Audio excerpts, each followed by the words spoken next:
Pang showbiz lang. Kim Pao, diswak na magjowa.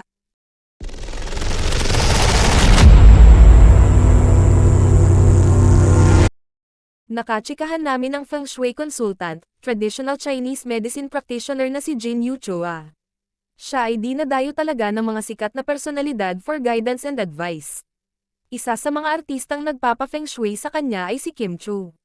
Considered family friend na rin daw nila ang aktres. Tinanong namin kung ano ang nakikita niya kina Kim at Paolo Avellino pagdating sa posibilidad na hindi lang pang telebisyon ang tandem nila. May chance nga kaya na maging for real din ito. Yun nga lang, mukhang hindi ikatutuwa ng mga Kim Pao fans ang nakikitang vibes ni Jin sa dalawa. Ito'y based na rin sa kanilang mga birth year ngayong Year of the Wooden Dragon.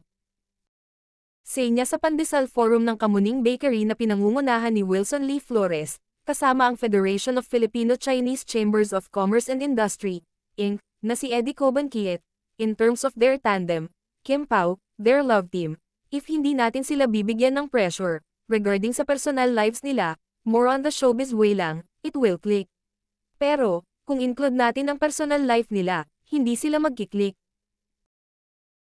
In short, pang showbiz lang daw ang nabo vibes niya sa tambalan ng dalawa. Malaking factor din daw kasi na mas focus ang mga ito sa kanilang career.